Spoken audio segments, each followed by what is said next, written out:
할렐루야. 하나님은 살아계십니다. 살아계신 하나님께서 오늘도 역사할 줄 믿습니다. 자녀들을 이제 키운 분들은 자녀들이 가끔 가다가 심심하다는 말을 합니다. 심심하다고. 할 것도 없고 심심하다 이런 말을 그냥 말을 해요. 그래서 심심하다 그러면 너 숙제 다 했냐? 그러면 숙제 했다고 해요? 안 했다 그래요? 안 했다 그러죠. 안 했다고 하면서도 심심하다 그래요. 부모님들이 이런 자녀들을 보면 그야말로 자기 일을 하지 않으면서도 심심하다 하는 거 볼 때 답답하기가 그지없죠. 특별히 고등학생들이 되었는데도 불구하고 수능을 앞두고 만약에 심심하다고 그런다면 정말로 안타까운 일이죠. 할 일이 태산 같은데 정말 이렇게 심심하다는 걸 보면서 느끼는 게 하나 있습니다. 오래 다니신 분들을 보면서 종종 그런 느낌을 가지게 돼요. 오래 교회를 다니는데도 불구하고 사는 게 재미가 없다는 거예요. 사는 의미가 없다 그래. 교회 다니는 의미가 없다 그래. 인생 회의를 느낀다 그러죠. 또 이렇게 오래 이제 아내로서 역할을 정말 자녀를 뒷바라지하고 남편을 뒷바라지하면서 그러면서도 사는 의미가 없다고 정말 벗어나고 싶다고 이러한 말을 종종 듣게 됩니다. 특별히 나이 드신 분은요, 하나님이 좀 빨리 데려갔으면 좋겠다고, 죽지 못해 산다고 이런 부정적인 말도 종종 합니다. 이런 말을 들을 때 저는 좀 약간의 거시기 합니다. 거시기. 왜냐하면 하나님께서 우리를 이 땅에 보내주실 때는 무엇인가 사명을 주셨고 그 사명을 완수하라고 주셨는데 그 사명을 위해 살지 않으면서 심심하거나 따분하다고 인생의 살 목적을 모르겠다고 한다면 답답하기가 그지없죠. 특별히 하나님께서 우리를 이 땅에 보내실 때는 그냥 보낸 것이 아니라 모두 한 사람 한 사람 다 사명을 주셨습니다. 우연히 세상에 던져진 존재가 아닙니다. 우리가 이 세상에 온 것은 하나님께서 우리에게 주어진 사명이 있다는 것을 아시기를 바랍니다. 어떤 분은 아이고 그런 말을 쓸데없는 말이라고 나하고는 상관이 없다 그래. 왜? 내 코가 석자인데. 쓰리자 파는 분이 있더라고요. 아침 새벽에 우유 배달하고 신문 배달하고 낮에 가서 또 직장 다니고 그리고 밤에 가서 또 이렇게 또 일을 하세요. 쓰리자 파는데 그야말로 막 지치고 제가 역전에 전도하다 보니까 그런 간 분도 있어요. 그냥 아침 새벽부터 준비해 갖고 와서 지나가는 사람한테 김밥 파는 거예요. 김밥 팔고 한 10만 원 판다 그래요. 아침 새벽에 일어나서 김밥말이 해갖고 탁 팔고 토스트 하고 해갖고 10만 원. 그리고 이제 9시에 가갖고는 자기 돈가스 집을 하고 있는데 그 가서 또 직장 자기 사업에 가서 하는 거예요. 이제 이렇게 하고 저렇게 하고 어떻게든지 왜 이렇게 하십니까? 그랬더니 돈을 벌지 않으면 안 된다는 거예요. 돈을 벌여야만 살기 때문에 내 코가 석자이기 때문에 그렇기 때문에 벌어야만 한다고 그러는 거예요. 그러니까 사실 그런 분에게는 정신적인 여유가 없죠. 시간적인 것도 없어요. 아주 극한 상황 속 가운데 인생의 의미가 뭘 생각할 여가가 없어요. 먹고 살기 바쁜데 일하기 바쁜 거예요. 그러나 오늘 이 본문에 나오는 제자들은 이런 극한 상황보다 더한 사람들이었습니다. 예수님께서 이제 세상을 떠나시면 곧 예수님을 잡은 그 적들이 이 제자들을 잡아다가 감옥에 가둬서 언젠가는 죽일 그러한 위험에 처해 있는 제자들에게 예수님께서 사명에 대한 얘기를 하고 있습니다. 사명. 목숨이 왔다 갔다 하는 이 위기 속에 있는 제자들에게 사명에 대한 얘기를 하고 있는 거예요. 사명을 생각할 수 없는 제자들에게 사명을 다하라고 말씀하고 있습니다. 우리 살아가는 동안에 권태기가 올 때 왜 권태기가 오느냐? 할 일은 많은데도 불구하고 권태기가 오는 사람이 있어요. 다 하고 싶지 않은 거야. 다 버리고 싶고 다 멀리 떠나고 싶은 거야. 왜 그럴까요? 그 이유는 왜 이 일을 해야 되는지 목적을 잃어버렸어. 왜 이것을 해야 되는지 사명감을 잃어버린 거야. 사명을 잃어버리니까 모든 게 하기 싫은 거야. 그냥 떠나고 싶기만 하는 거야. 그러나 사명감을 되찾을 때에 활력이 넘치고 오히려 기쁘고 감사하고 아주 행복한 일이 되는 것입니다.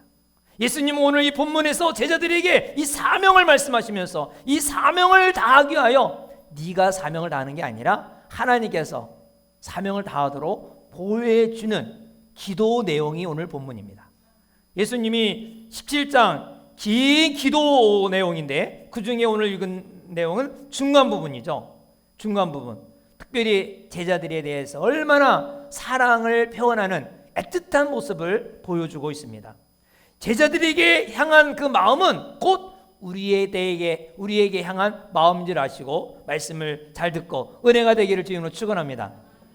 9절을 한번 다 같이 보겠습니다. 9절 시작. 내가 그들을 위하여 비옵나니 내가 비옵는 것은 세상을 위함이 아니요 내게 주신 자들을 위함이니이다. 그들은 아버지의 것이로소이다. 자, 내가 그들을 위하여 비옵는다는 것, 그들이 누굽니까? 여기 본문에 나오는 그들이 누구죠? 지금 12제자를 말하는 거예요. 12제자. 예수님이 데리고 다니는 12제자. 내가 그들을 위하여 비옵나니 제자들을 위하여 기도합니다. 비옵나는 건 기도한다는 거예요. 기도하는 것이잖아. 내가 비옵는 것은 세상을 위한 것이 아니라 내게 주신 자들, 나한테 붙여준 이 제자들을 위하여 기도합니다. 그 제자들은 누구냐? 하나님의 것입니다. 이렇게 말하는 거예요. 하나님의 것. 이거 하나님 것입니다. 10절을 볼까요? 시작. 내 것은 다 아버지의 것이요 아버지의 것은 내 것이온데 내가 그들로 말미암아 영광을 받았나이다. 이 말은 뭐냐요? 제자, 아버지께서 주신 자들, 그 제자들을 통하여 내가 영광을 받았나이다. 이렇게 말하고 있어요. 영광을 받았나이다. 가만히 이 말씀을 생각해 보면 예수님이 제자들을 통하여 얼마나 영광 받았을까? 제자들에게 영광을 받은 것이 아니라 오히려 제자들 때문에 창피를 얼마나 당했는지 몰라요. 그런데 예수님은 오히려 제자들을 통하여 영광을 받았다라고 말해요. 받았다고. 어느 구조를 봐도 예수님이 제자들을 통해 영광 받은 적이 없어요. 지금까지도. 앞으로도 어떻게 될지 모르겠지만 지금까지 영광 받은 일이 없는데도 불구하고 하나님께 기도할 때는 영광을 받았다고 하면서 이 제자들을 보호해달라고 말합니다. 말이 좀 안 맞아요. 제자들은 아직도 이기적이고 제자들은 아직도 의지가 약하고 제자들은 서로 다투기나 하고 언제나 배신할지 모르는 이 제자들인데도 불구하고 나를 위하여 영광 돌렸다고 말하고 있어요. 앞으로 영광 돌릴 것이는 미래적인 사실이 아니라 이미 영광을 받았다고 자신감 있게 말하고 있습니다. 이 말은 무슨 말인가 하니 제자들이 스스로 능력이 있어서 예수님에게 영광을 돌릴 자가 아니라 하나님께서 이 제자들을 영광 돌릴 수 있도록 만들 수 있는 분이라는 것을 바로 하나님께 기도하는 것입니다. 그래서 하나님께서 제자들을 통하여 반드시 예수 이름을 증거하는 영광을 나타내는 자다. 이것을 벌써 이미 선포하고 있는 거예요. 자, 보세요. 지금까지는 한 개도 예수님을 영광 나타내는 게 없었어요. 근데 가만히 이 말씀을 가만히 묵상해 보면서 보면은 언제 영광 받으셨죠? 예수님 십자가에 죽으시고 그리고 다 떠났지만은 성령이만 다음에는 그 다음에는 정말 예수 이름을 영광을 나타나잖아요. 이미 예수님은 현재 있는 제자를 보는 게 아니라 미래에 영광을 나타낼 그 모습을 보고 제자들을 이미 영광 돌렸다라고 선포를 하고 있는 거예요. 우리 주일학교 선생님들이 아이들을 가르칠 때는 지금 철없고 핸드폰이나 하고 있고 설교도 안 듣는 것 같고 그렇게 하는 아이가 있지만은 그 현재 있는 거 보고 그냥 너는 될 것도 안 되고 그런 사람이라고 자꾸 이렇게 무시해버리면 정말 그 희망이 없죠. 근데 예수님 마음처럼 이가 이 다음에 과학자가 되고 이 사람이 정치가가 되고 이 사람이 교수가 되고 이러한 장래 될 것을 믿는 거예요. 왜? 그러면서 하나님께 의뢰하는 거죠. 하나님이 그렇게 보호하도록 그렇게 이루어지도록 하나님께 기도하는 것. 이게 바로 지금 예수님의 기도 내용이죠. 여러분, 지금 예수를 믿고 있다면, 여러분이 구원을 가지고 있다면 구원을 잃어버릴까요? 안 잃어버릴까요? 예. 여러분들이 어떤 마음 가진지 몰라도 저는 확실컨대 구원을 잃어버리지 않으리라 믿습니다. 믿음을 잃어버리지 않으리라 믿습니다. 왜 그럴까요? 제가 여러분을 믿어서가 아니라 여러분은 언제든지 넘어지고 쓰러질 수 있고 떠날 수도 있어요. 그러나 여러분에게 믿음을 주고 여러분에게 정말 그 신앙을 주신 하나님이 계시며 하나님이 여러분을 붙들어 주시니까 할렐루야. 그래서 여러분은 마치 우리가 연약한 이 가지 뭐 한단을 바람에 흔들릴 수밖에 없지만 딱 누구에게 붙어 있으면 예수님에게 붙어 있기만 하면 절대로 끊어지지 아니하고 절대로 아름다운 열매를 맺게 되는 것입니다. 그래서 11절에 그 연약한 이 제자들이지만 그들 동안에 내가 영광 받았다면서 또 하나님께 이 제자들을 보호해 줄 것을 부탁하고 있습니다. 11절에 왜 그럴까요? 11절 다 같이 한번 읽어볼까요? 시작. 나는 세상에 더 있지 아니하오나 그들은 세상에 있사옵고 나는 아버지께로 가옵나니 거룩하신 아버지여 내게 주신 아버지의 이름으로 그들을 보존하사 우리와 같이 그들도 하나 되게 없어서. 이 보존이라는 말은 보호하다는 뜻이에요. 보호하다. 이 세번역에는 보호하다라고 나와 있어요. 우리 개역 개정에는 좀 어려운 말로 다 이렇게 표현해놨기 때문에 자꾸 읽다 보면은 이게 무슨 뜻인가 한문이나 알아야 좀 이해가 될 텐데 보존이 뭔가 할 때가 있잖아요. 보호하다는 보호하다. 예수님이 직접 제자들을 보호해 줄 것을 기도해 주고 있는 것입니다. 제자들을 보호한다는 것은 왜 하나님께 보호해 달라고 그렇게 부탁할까요? 뭐가 있기 때문에? 위험이 있어요. 제자들에게 위험이 닥치는 거예요. 여러분, 제자들에게 위험이 있다는 것은 우리들도 위험이 있어요, 없어요? 위험이 있어요. 위험이 닥쳐있을 때 바로 무슨 위험일까요? 그 위험은 바로 사탄과 세상으로부터 위험인 것입니다. 왜 사탄과 세상으로부터 위험이 있느냐? 바로 15절에 보면 이런 말을 해요. 15절 다 같이 한번 읽어보겠습니다. 시작. 내가 비옵는 것은 그들을 세상에 데려가시기를 위함이 아니요 다만 악에 빠지지 않게 보존하기를 원합니다. 악에 빠지지 않기 위해서 이 악마의 이 악한 자에 빠지지 않기 위해서 보호해 주시기 위하여 내가 기도합니다 하는 거예요. 예수님은 제자들을 위해서 세상과 사탄으로부터 보호해 달라고 했어요. 지금도 우리 믿는 사람들을 위해서 사단과 세상으로부터 보호해 달라고 기도합니다. 할렐루야. 왜 사단과 이 세상으로부터 보호를 받아야 되는가? 사단과 세상이 성도를 미워해요. 세상이 여러분 좋아합니까? 사단이 여러분 좋아합니까? 미워해요. 왜 미워할까요? 바로 여러분은 세상에 속하지 않았기 때문에. 그래서 미워하는 거예요. 14절에 봐요. 14절에 시작. 내가 아버지의 말씀을 그들에게 주었사오매 세상이 그들을 미워하였사오니 이는 내가 세상에 속하지 아니한 것 같이 그들도 세상에 속하지 아니함으로 인함이니이다. 아멘. 이제 아버지의 말씀이 우리 안에 들어오면 곧 성령이 우리 안에 들어오면 예수님을 영접하면 이제는 세상이 여러분을 미워해요. 사단이 여러분을 미워해요. 예수님 믿기 전에는 세상과 여러분 똑같았기 때문에 별로 미워하지 않아요. 친구니까. 그런데 이 세상이 예수님을 믿으면 세상이 여러분 미워해요. 세상과 사탄이 미워하기 때문에 하나님의 보호가 필요한 것이죠. 여러분, 새 가족이 오면은 반가운 사람이 있지만 혹시 새 가족이 오면은 좀 경계하는 분도 있죠. 저 사람이 어떤 사람인가 하고 의아심을 보고 이렇게 막 지켜봅니다. 대부분은 의아심을 해요.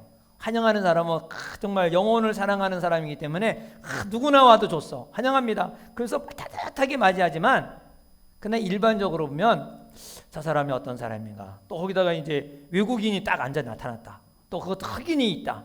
또 눈도 막 찢어지고 좀 이상하게 생겼다. 그러면 더 좀 경계를 가지게 되죠. 왜요? 우리와 좀 다르기 때문에. 다른 사람은 경계를 해요.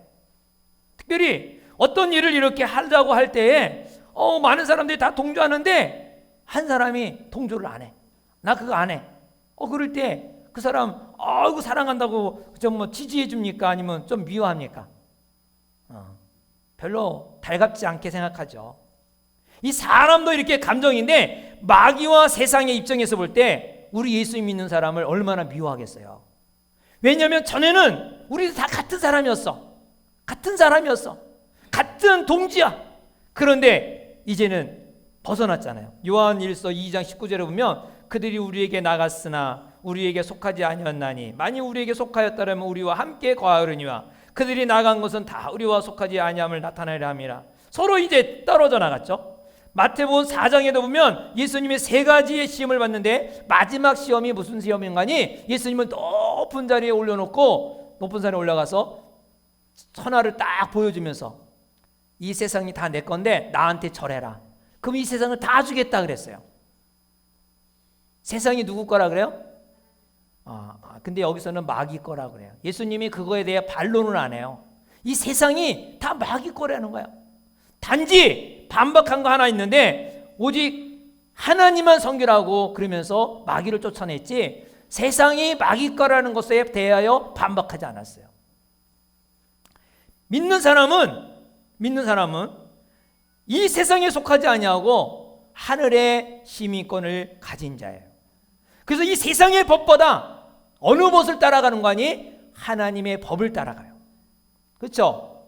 여러분 세상 법하고 하나님의 법이 이게 상충될 때는 어느 것 따라갑니까?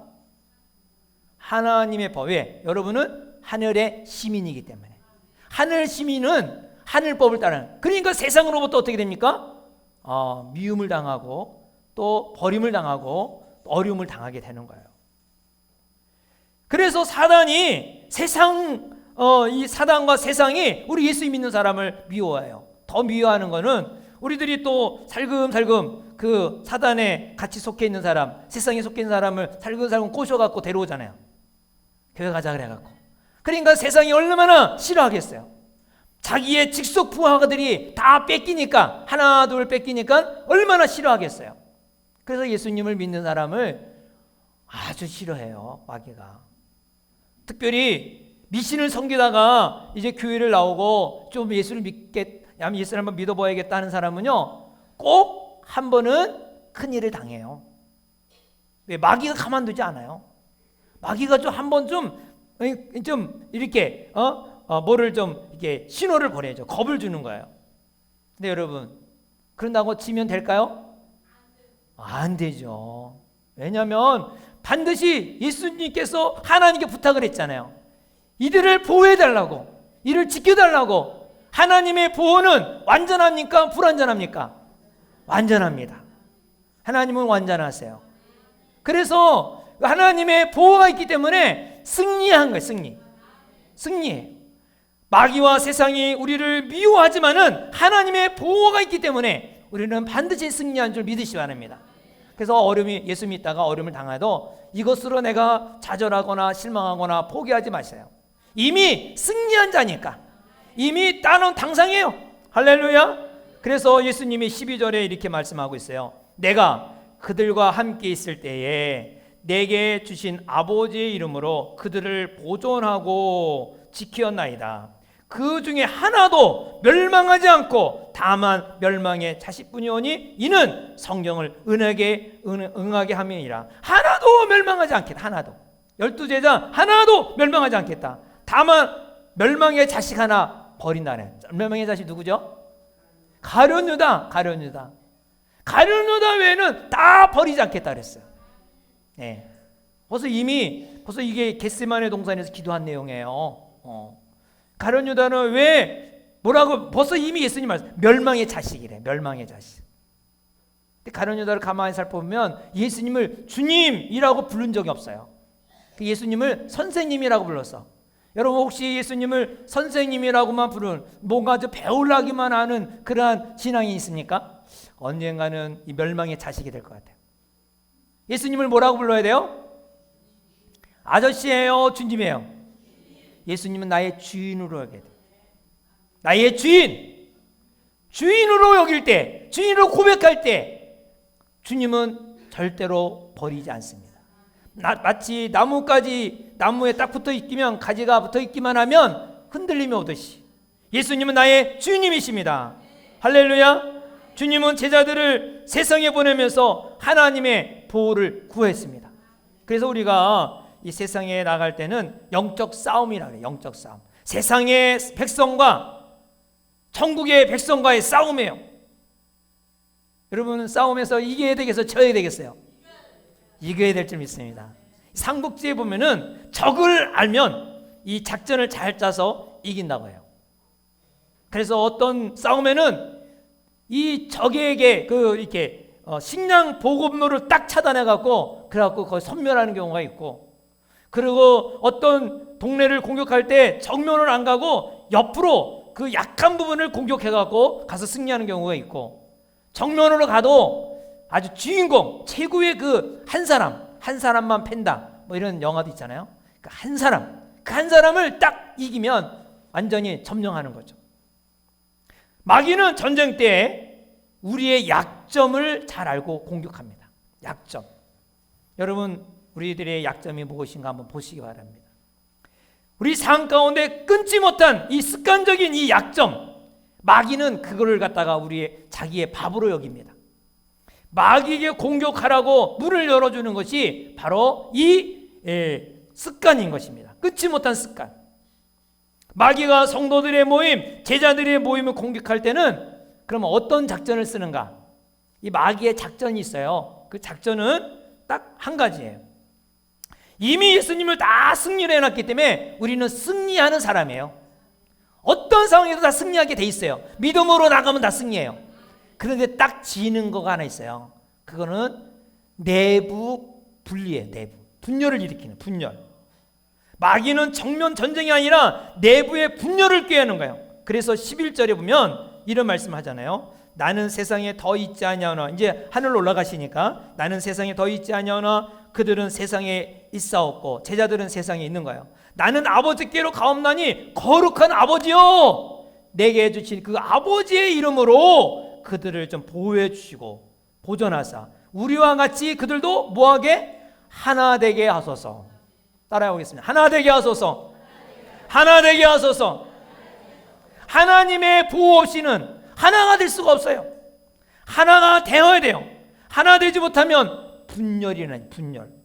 그러므로 하나님께서 지켜줘서 우리가 하나가 되도록 기도해야 됩니다. 할렐루야. 하나 되게 하여 주세요. 하나 되게 해주세요. 기도하시기 바랍니다. 마귀는 성도와 싸워 이길 수가 없기 때문에 언제든지 내부 분열을 일으킨단 말이죠. 그래서 마귀는 영혼 구원하고 그 영혼 구원과 상관없는 일에 중요하게 만들어 갖고 상관없는 일을 중요하게 만들어서 그걸 가지고 이 파별을 만들어요. 갈리게 만드는 거예요. 교회의 존재 목적이 뭡니까? 전도와 선교, 거기에 에너지를 막 쏟아야 되는데 전도와 선교의 에너지가 아니라 다른 거에 에너지를 쓰게 만드는 거죠. 전도와 선교에 대해서 기도에 집중해야 되는데 그 교회의 문제를 해결하기 위해서 기도하게 되는 거죠. 사단은 자기의 목적인 교회가 영혼 구원하지 못하게 하는 것이 목적인 것입니다. 그래서 어떻게든지 분열해야 하며 분열만 시키면 마귀는 승리한 것이죠. 여러분 우리의 주위를 한번 둘러보기 바랍니다. 전도하다 보면 예수 믿으세요, 교회 오세요. 그러면요 뭐라고 말하는지 알아요? 교회에 가면 싸우는 꼴 보기 싫어서 안 가겠대요. 싸우는 꼴 보기 싫어서. 예. 우리 교회는 안 싸우죠.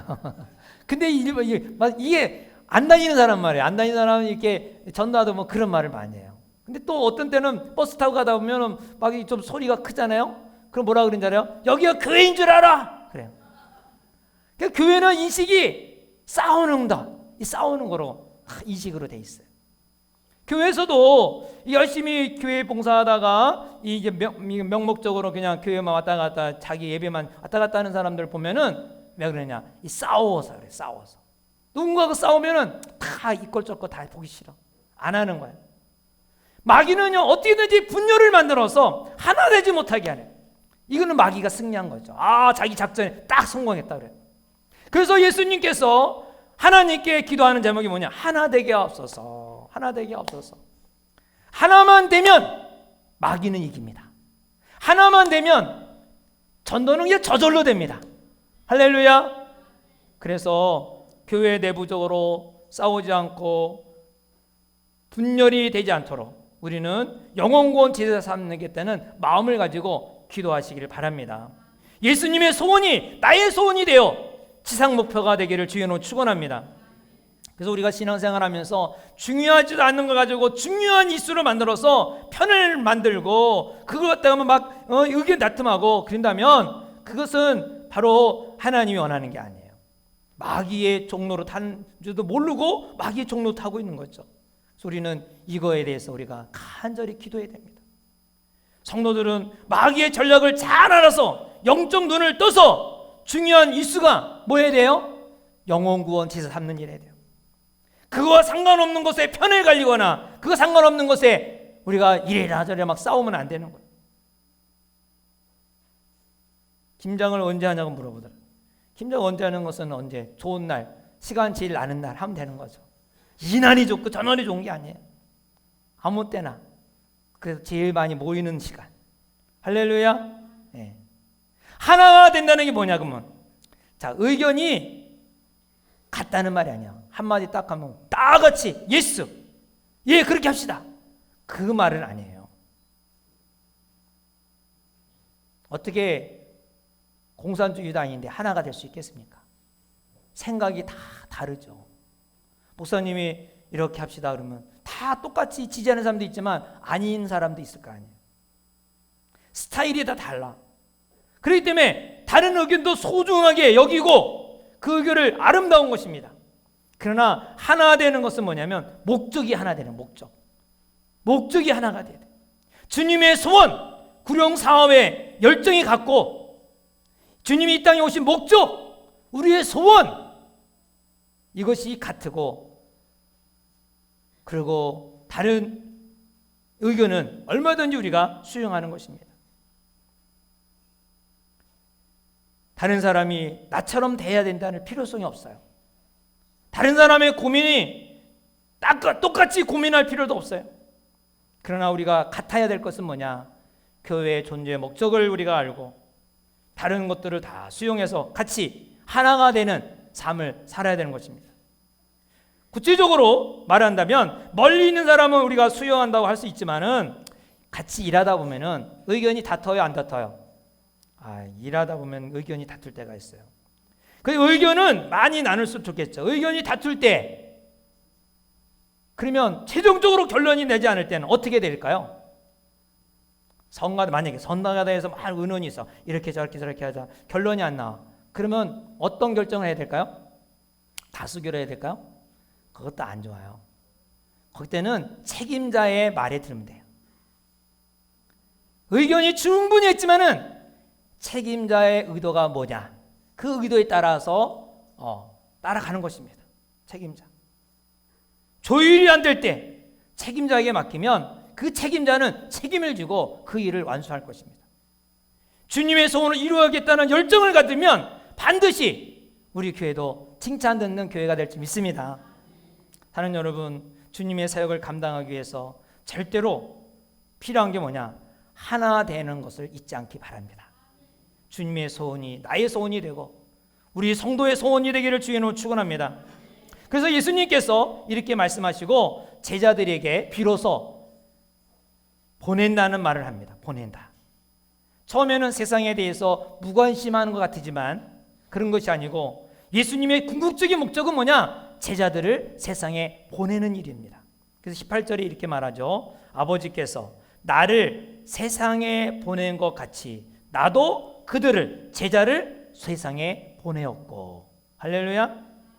이 죄악된 세상이고 마귀의 세상이고 부패의 세상이고 멸망의 세상이지만 하나님께서 아들을 이 세상에 보내주셨습니다. 그와 같이럼 예수님도 우리를 택하셔서 이곳에 부르셔서 세상에 보낸다는 것입니다. 그렇기 때문에 하나님께 부탁하는 거죠. 하나님이 보호해달라고. 여러분들이 세상에 나가서 일할 때 정말 이 보호가 없이는 어떻게 살겠어요?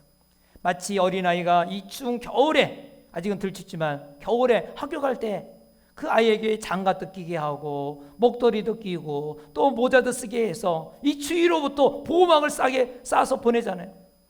우리를 세상에 보내면서 행여라도 다칠까봐 예수님은 하나님께 보호해달라고 바로 부탁을 하는 것입니다. 어떤 신문 광고에 이런 말이 있더라고요. 이 시대를 본받지 말고 시대의 본이 되라. 시대를 이끌어가는 자가 되라. 이런 말이 있어요. 여러분, 인생의 의미가 없고 가치가 없다고, 살아갈 목적이 없다고 하시는 분, 여러분 그냥 태어난 것이 아닙니다. 하나님께서 이 땅에 보내신 목적을 알기를 주님으로 축원합니다. 하나님은 어떤 분입니까? 우리의 머리털까지 세시는 분이시고 잠새 한 마리도 하나님이 허락하지 않으면 이 땅에 떨어지지 아니하는 그런 하나님의 능력의 하나님이십니다. 하나님께서 우리를 목적이 있어서 이 세상에 보내주셨습니다. 목적이 있어서 남편과 인연을 맺게 하시고 목적이 있어서 부부와 연연을 맺게 해주신 것입니다. 오늘 이 자리에 처음 오신 분도 목적이 있어서 우리 영영동교회에 나와 예배를 드리게 하신 것입니다. 목적이 무엇이며 나의 사명이 무엇인가를 발견할 때 삶에 대한 확신이 있고 활기가 넘치는 것입니다. 하나님은 예수님을 목적이 있어서 이 땅에 보내주셨습니다.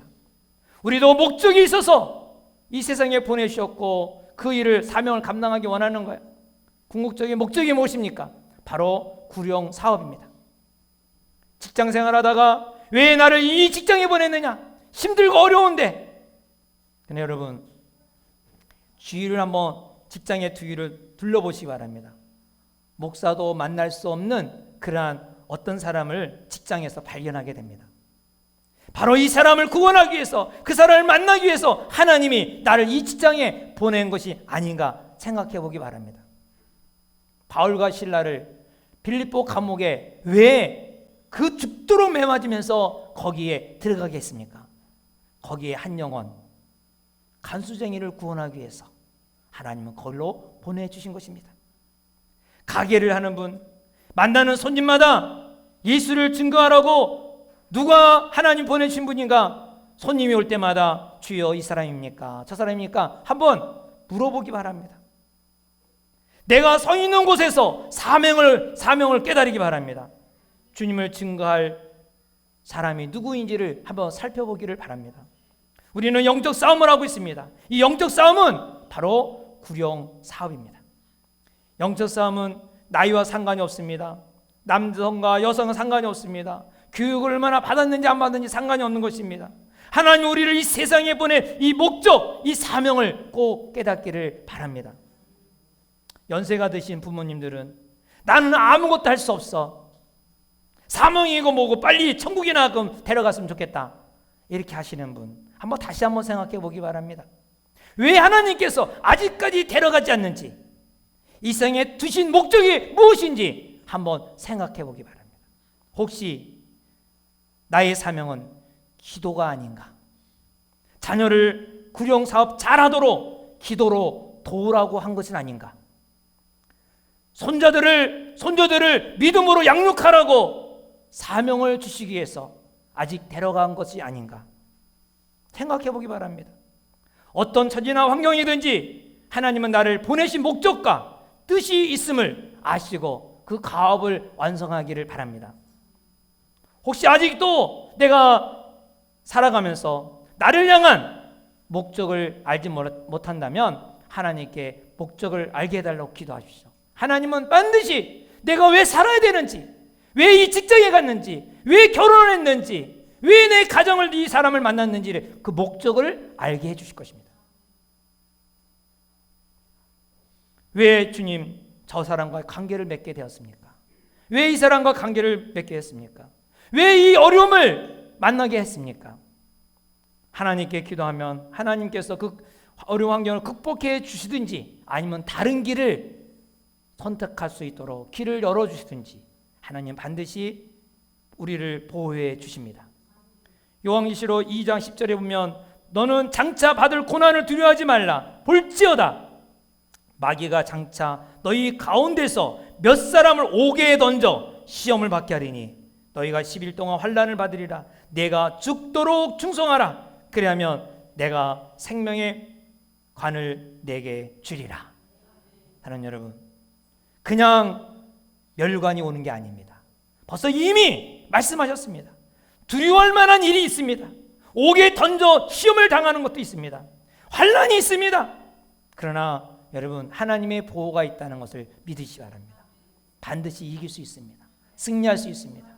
왜냐하면 예수님이 계속해서 우리가 그 보호 속에 살도록 기도하고 계시고, 그럼 우리를 믿음으로 나가시고 믿음으로 나가기를 주의 이름으로 축원합니다. 우리에게 맡겨진 사명들을 잘 감당하여 우리 정말 이렇게 평소에 갔다 오셔서 고백했듯이 그 교회들도 정말 부흥하기 위해서 얼마나 애를 썼겠어요. 정말 근데 부흥보다 더 중요한 거는 성경적인 교회를 세우고자 몸부림치면서, 그래서 오늘날 그러한 교회가 이루어져서 평신도 세미나를 이루게 된 것입니다. 저도 그 등대교회에서 목회자 세미나를 들으면서 내가 5년 후에는 반드시 이러한 세미나를 열어야겠다. 이러한 너무나 감격스럽고 이러한 교회야말로 행복하고 이런 성도들 얼마나 축복을 받는지, 정말 말씀대로 살려고 하는 그분들에게 이 간증들이 얼마나 많은지 몰라요. 이 섬기려고 하는 그 모습 속에서 그 간증들, 목자들 감증들이, 여기는요 사실은 이 목자의 복이에요. 목자들이 하나님이 주시고자 하는 그 복이 있어요. 그 복을 그들은 막 고백하는 거예요. 이런 복이 우리 성도들에게 있기를 간절히 바란 거예요. 정말 얼마나 놀라운 복들이 막 이게 막 복치는지 몰라요. 일반 교회에 다른 거예요. 그냥 복을 받는 게 아니라 정말 성경적인 복, 하나님이 기뻐하시는 그 복, 여러분이 모두가 이러한 복이 있기를 주님으로 축원합니다. 그래서 누구나 이 목자를 되겠다는 이 마음을 가져야 돼요. 그래서 제가 지난주부터 강구하잖아요. 목자는 개척 목자 할 수 있다. 전도하면 그 목자가 될 수 있어요. 그래서 교회를 세우는 거야. 하나님이 가장 기뻐하는 게 뭐냐? 교회 세우는 거거든요. 얼마나 이 목사만이 할 수 있는 거를 이 평신도에게 이걸 주었으니 얼마나 하늘의 큰 상이 크겠어요. 이 영광은요 무엇과 비교할 수 없는 영광이에요. 이것을 나에게 주었다는 거 얼마나 감격스러운 일입니까? 이 일을 정말 기도하면서 하나님이 다 보호해 주시니까 다 할 수 있게 하셔요. 능히 감당할 수 있도록. 그러니까 우리 목자님들 이번에 정말 또 평신도 싸움에 갔다 오신 분도 있지만은 계속해서 한번 가서 도전도 받고 정말 하나님이 기뻐하시고, 우리가 직장 다녀도 행복하게 되고 또 사업을 해도 행복하고, 물론 행복하시겠지만 정말 성경적인 하나님께서 기뻐하는 것, 그냥 왔다 갔다 그냥 하는 것보다도 하나님이 원하시고 정말 행복하다고 내 입이 저절로 나올 수 있는 그런 있으면 얼마나 좋겠어요. 그러한 교회가 되기를 주님 축원합니다. 기도하겠습니다. 우리 다 같이 함께 한번 기도하기 원합니다. 하나님, 목적이 있어서 우리 교회를 세우셨고, 목적이 있어서 우리를 부르셨고, 목적이 있어서 우리에게 이 귀한 또 사명을 주셨는데, 우리가 정말 이 사명에 대해서 주님의 소리로 듣지 아니하고 그냥 하나의 인간의 소리로 듣는다면 오히려 부담감만 될 것입니다. 여러분, 하나님께서 주시는 것은 부담이 아닙니다. 우리에게 복인 것입니다. 축복인 것입니다. 이것을 어떻게 이룰 것인가 하나님께 몸부림치며 기도할 때 하나님은 우리에게 지혜도 주시고 사람도 보내주시고 다 할 수 있게 해주십니다. 하나님은 능치 못하며 없으신 분입니다. 그래서 우리가 기도해야 되는 이유가 그것입니다. 기도를 통하여 어려움을 뚫고 나가고 하나님의 그 일을 이루어 영광이 되도록 우리 다 같이 함께 한 마음으로 기도하겠습니다.